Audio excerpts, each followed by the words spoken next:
Saturday. Welcome to the Paradigm Shift episode 101. Wow, 101. Let's get now to a very special guest on today. I'm super excited about Big Tyson. You're all in for such a treat. We're bringing on my iconic partner in crime, the articulate alligator, Big Dave, here in just a moment. And we're going to get absolutely nuts. How many beautiful bologna sandwiches did Big Dave scarf down today? Let's find out. Tyson, I see you on there, brother. We're going to bring you on in less than five. Helene Siegel in the house, down it from the hospital. Everyone send my mom some love. And let's bring on Big Dave.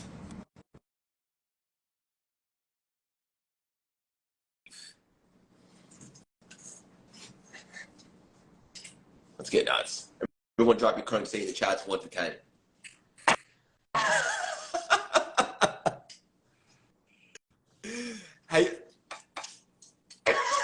How you doing, you stud? I'm doing great, man. How are you? Great. Congratulations on Office Hours Season 4. How'd it go?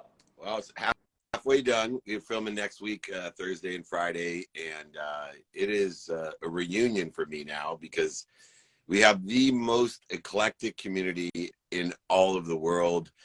I don't know anyone that has people like John Hennessy, obviously the chairman of Alphabet, who is the sole owner of Google. Google's a full owned subsidiary, as well as many other companies like Yahoo, blah, blah, blah, all the way down to Ja Rule. It's just amazing, man. Les Brown hanging out with us, Chris Gardner from Pursuit of Happiness, who, by the way, we got to get Chris Gardner on the Paradigm Shift, man. This guy brings it. He lives the life of the Pursuit of Happiness, and he brought so much energy. Austin Eckler hanging out with us, Jim Quick hanging out with us. It was just a reunion. I learned so much from doing it, and I can't wait for next week. Yeah, you bring such an amazing, dynamic, diversified people around you, Dave, and it's a credit to you, right? Because your frequency is your neighborhood. People from all walks of life, athletes, actors, entrepreneurs, just successful human beings. It's really impressive. But I'm not surprised that it went great. And kudos to you. Thank you, brother. We're gonna hopefully get you out. I know they got the invitations flowing. We need some Craig Siegel.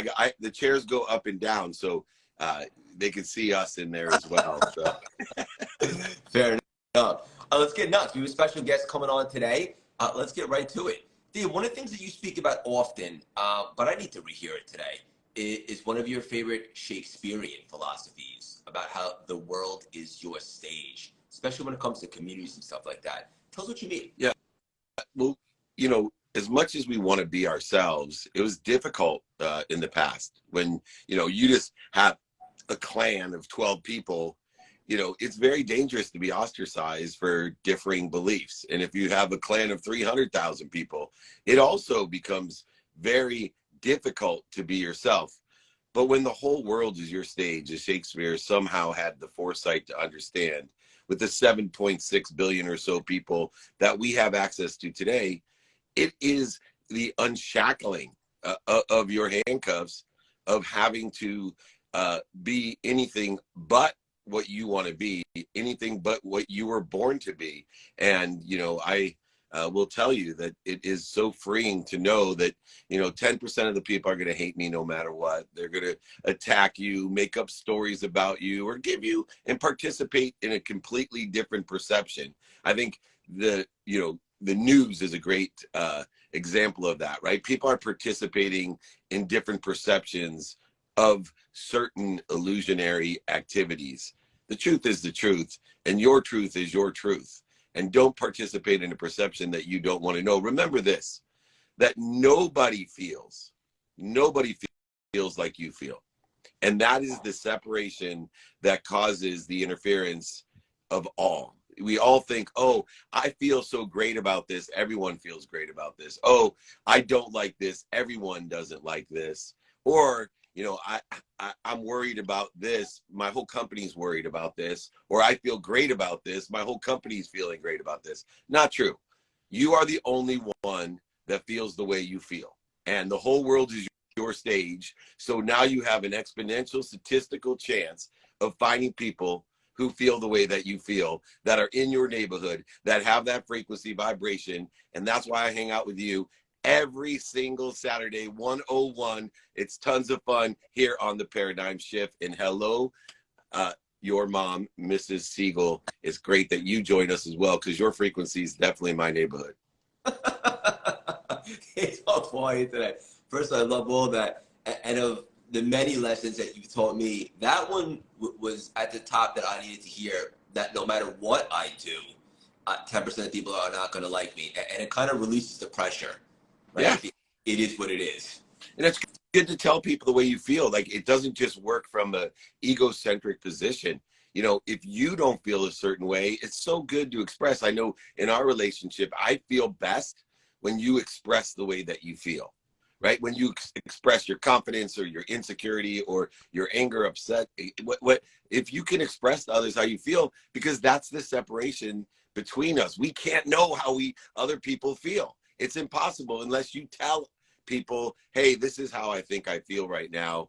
Can you help me resolve that interference? Yeah, beautifully said. Love that. And I love how you always throw in examples from a real life relationship. It's the best. We're gonna bring on Tyson right now, who I'm super excited for. This is gonna be fun. We're about to cowboy up, baby. Cowboy up. Hell yeah. 2 Jewish cowboys. Yeehaw! There he is. Hey, gentlemen, how we doing? Howdy, folks. Tyson, how you doing, brother? Thank you for Doing joining good? us. How you doing? I'm outstanding. Glad to be here. Loving the hat, by the way. I just need to ship you a cowboy hat over All there. right, We could put have a rodeo. star on it, man. Put a star on it. I'll wear it. I love it. This is so much fun. Tyson, you and I connected a little while back on the power of social media, and it was just instant chemistry, and I wanted to support you. Yeah. And here we are. We have you on our show, 101st edition, and I'm so excited. Let's get right to it. You ready for me? Yes, sir. Let's roll. What does that mean for the audience who might not be familiar to cowboy up? Yeah. So, cowboy up means that you just put your boots on, you get out, you do your work, no matter what the weather is. This morning, it's sleeting, raining, cold, miserable. First thing I did was get up, take care of the animals, take care of my cattle, take care of my horses, take care of my family. And that's what it's all about, to cowboy up. I mean, I think that everybody has a little bit of cowboy in them, to be honest with you. A lot of us grew up watching John Wayne, Clint Eastwood, you know, in our Western movies. And I think every single human being has a little cowboy up in them. And that's what I've lived my life doing. Yeah, hell yeah. Is that tied to your cowboy framework? Yeah, it is actually a little bit. Yeah. So my cowboy framework is how to make a massive shift in your life. And I take people through a process of, you know, going from one thing to the next thing. And it's really cool that you brought that up, because one of my buddies, Russell Brunson, hollered at me and he's like, hey, you've been in the funnel hacker community for a few years. He's like, he's come to watch me at like our Super Bowl of rodeo in Las Vegas called the National Finals Rodeo. And Russell's like, I've seen you compete. I've been to rodeos. I watch it. I would love for you to come speak, you know, about what it is to make that massive shift, because he's like, you're 39, 40 years old. He's like, how long can you continue rodeoing? I was like, you know what? This is a perfect opportunity for me to take my thoughts, put it on a piece of paper, document it out, and then go share it with, you know, 5,000 entrepreneurs. It was awesome. So much fun. Hell yeah. Dave, what are you grinning at? Oh, man. Well, I so much agree with the Cowboy Up philosophy framework. And I love the fact that Russell is reaching out to people to share true stories, telling their lessons through the story. And, you know, I'm sitting here listening to Tyson going, you know, there's so many varying degrees, no matter where you live and whether you've ridden a horse or gone to a rodeo. It doesn't matter. I was just thinking last night about kind of that cowboy up attitude. And it's just a small example. As you're talking about rain and sleet and snow, you know, you may be a corporate executive out there. I have had a very active week. I call it activity, right? Either activity I get paid for or I don't, but I'm very active, never busy. I'm accessible. 101 weeks, I'm accessible to my boy Craig and you, Tyson, by the way. But last night, flew home. Right, you know, we had the VIP dinner after the filming, and we're filming all week doing stuff. And I just had laid down and about to pass out. And my son, who came home from his flag football game in the rain, cowboying up, you know, no whining. It's raining. I don't want to play because I hate that shit. And then, you know, and I'm thinking how proud as I go to bed, because I asked my wife, I go, he's not home yet. It's 10:30.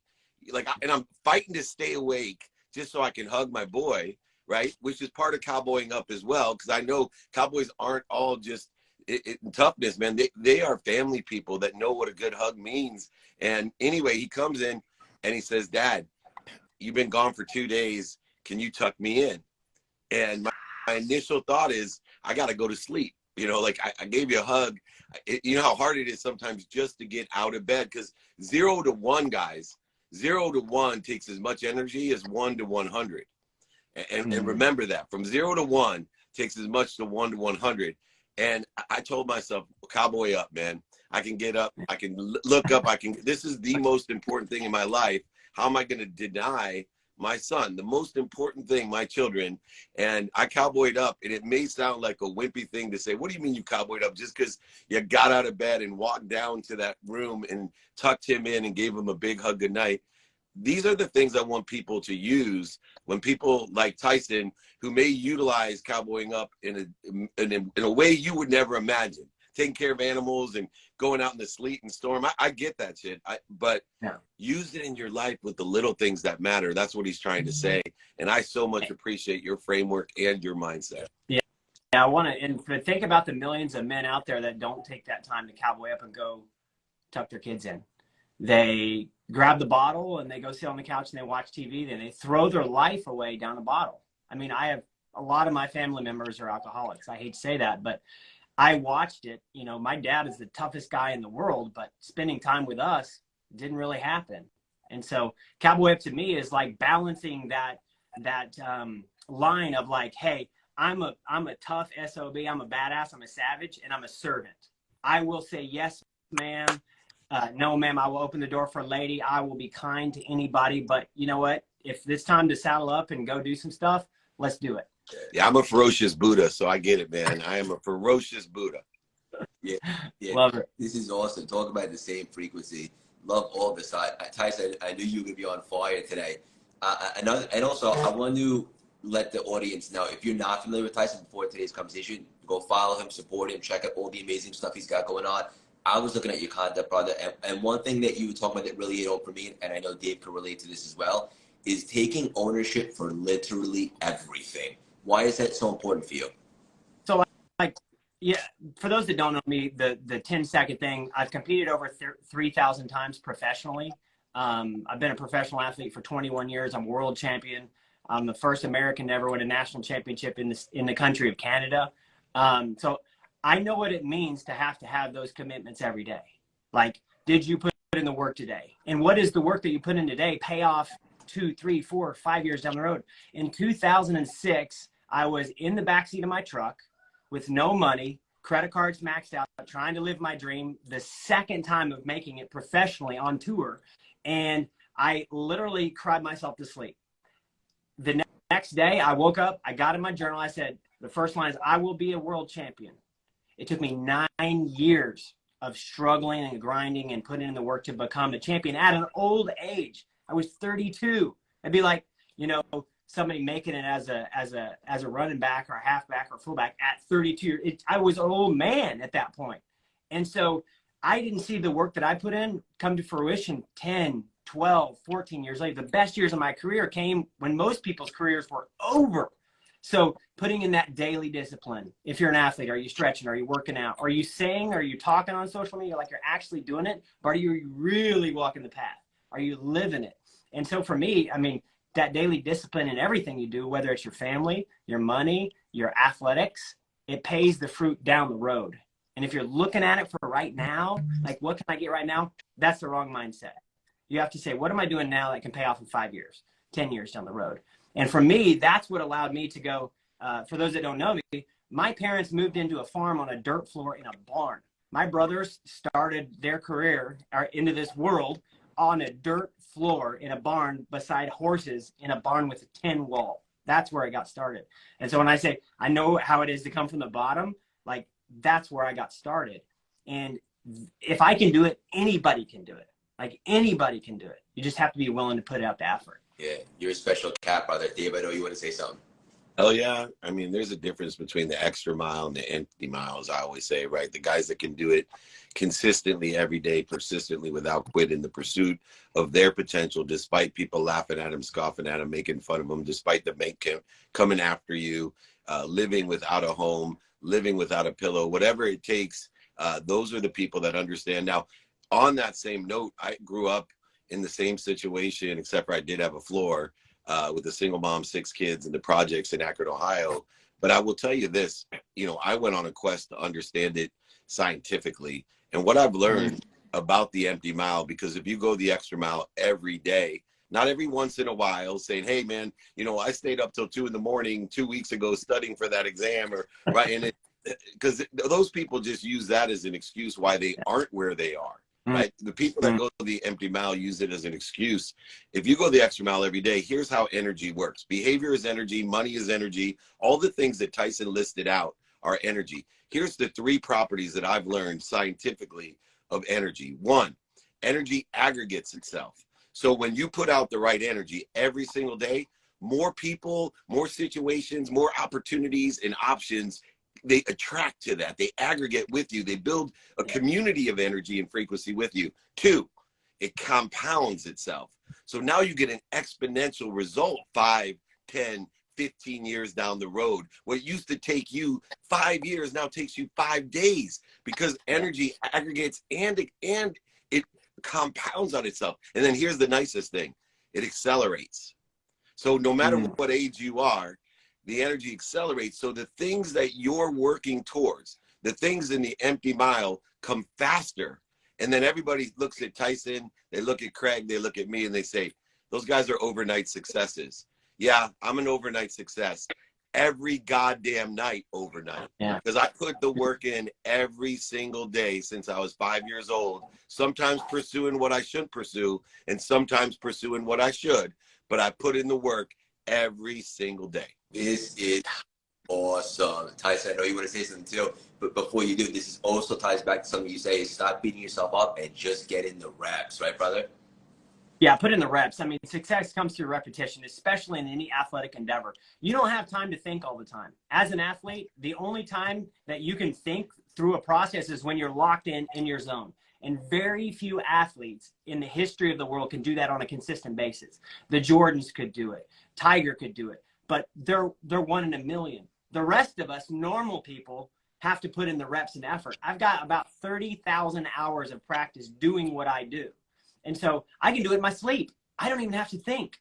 It's just like, you, Craig, and Wall Street investing, like, you know what to do. You know the trends, you know the cycles, you know how to watch the market, and it is just second nature to you. Myself is the same. And for anybody else out there that's going through that effort, if you quit now, you'll have to start over with something new, and that will become a pattern over and over and over again. I'll try this, I'll try this, I'll try this, I'll try this. Pretty soon you're 50 years old and you've tried a million things, but you're a jack of everything and not a master of anything. And the truth is, stay hooked. Find what you love, find what you desire, stay hooked on that path consistently, knowing that eventually it will pay off and you will become great. You just got to push through the pain a little bit longer and get those reps. Stay hooked, huh, Dave? Yeah, well, if you stay hooked, and this is something I'm repeating to everyone, because this was the biggest epiphany that was given to me by a guy named Bob Parsons, a veteran who, was the founder of a small company called GoDaddy and took his $4 billion exit. And he told me something that I'll never forget, and it applies to Tyson and you, Craig. And it's not only if you love what you do, but if you do and practice every day what you love or have learned to love what you do, it will tell you all of its secrets. And it's those secrets that make it so easy. It's those secrets that make the great Wall Street trader or the world champion PBR or the great host of shows or whatever you want to be, the great dad. Let me put that out there for everybody, because it's so important. But if you want to learn the secrets that make life so easy, you got to put in the reps, and you got to do it every day, and you got to learn to love. You won't be able to do anything every day if you don't learn to love it. That's all I got to say. Dave, I love that you threw in great dad, because I'm not a dad yet, but for the audience, like sex. You got to find a girl that will have sex with you first. Let me tell you what success is not. I'm sorry, Mr. Siegel. It was a really off-color joke, but I can't help myself. I still got a 15-year-old. I still got a I forgot 15-year-old my head. mom was on. That's awesome, Dave. Dave, I'm so happy that you brought that up, because what success is not, for the audience listening, is dominating in just one area. It's not just the career, right? It's relationships. It's, are you a 7-figure dad? Are you a 7-figure husband? Are you a 7-figure son? So I love that you brought that up. Tyson, Say over. Are you over a 7-figure? Because you don't want to limit people. 7-figure is chump change, brother. So you want to make over 7 figures. Let's get to 8, 9, and 10 figures now. True. Yeah. I think the greatest failure a man could ever do is gain the world, lose his soul, and lose his family. To me, I come from a broken home. I do. I love my family. They're awesome. They're great people. Dad's been married 3 times. Mom's been married a couple times. I will not lose. I'm a winner. That's what I would go to sometimes I would go in my bathroom and I'm like, how did I deserve this? I'm a little dirtball kid from the Midwest. How did I deserve to have a nice place, an amazing wife, beautiful children? Like, how do I even deserve this? Well, the truth is, I put in the work consistently over time. Today, I'm going to spend the whole day with my family. Sunday, I'm going to spend the whole day with my family. It might mean I have to work from 9 o'clock after I put my kids to bed to midnight, but that's okay. I'm enjoying it. I'm building a pyramid. I got to have that foundation first. But guys, it's not about the money. Money is great. It's a tool to get what you want. But if you, in pursuit of that money, you lose your soul and you lose your family, what's it all for? The Lamborghinis and the girls? Come on, guys. That's ridiculous. Dave, this one's going to hit home for you. Yeah, I've lived a life early on, buying things I don't need to impress people I don't like. And, when my wife came to me and said, hey, you better take stock in who you were, the Midwest kid who was raised by a single mom, you better take stock in that grateful, forgiving, accountable, and inspired kid. And you better start thinking about what you want to be, because if not, you're going to be alone. And talk about a price to pay, and I had the Lamborghinis, and I had a ski mountain and golf course, and I had it all.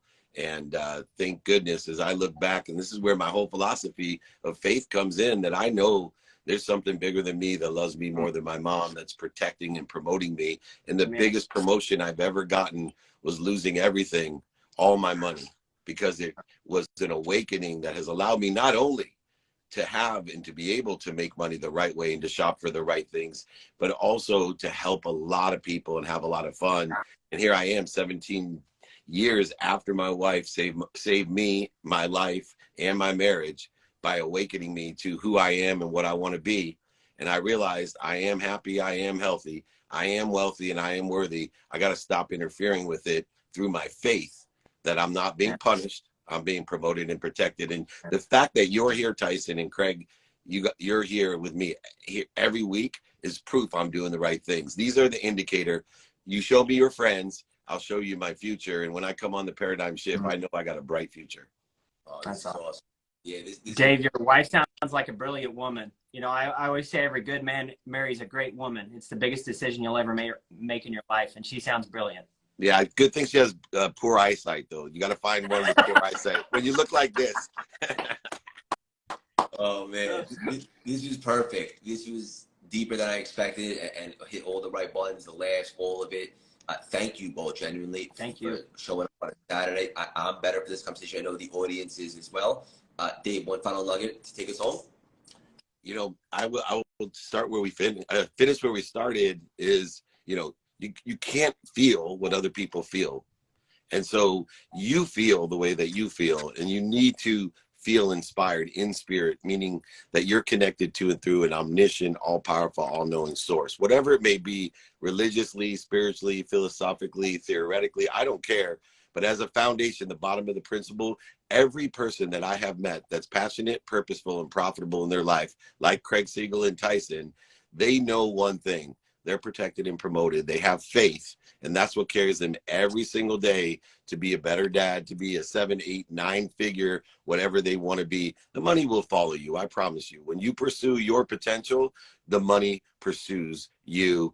And I appreciate both of you. Tyson, we got to do more together as well. I got to spread your word and your message and your brand across the world to inspire more people to understand how to get to where they think they want to be.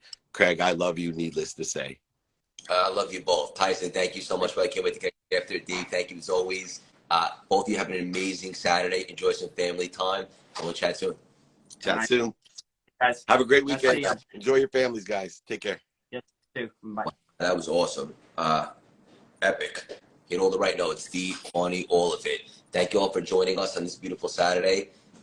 You can count on, you will see us next Saturday, God willing, for the Paradigm Shift, episode 102.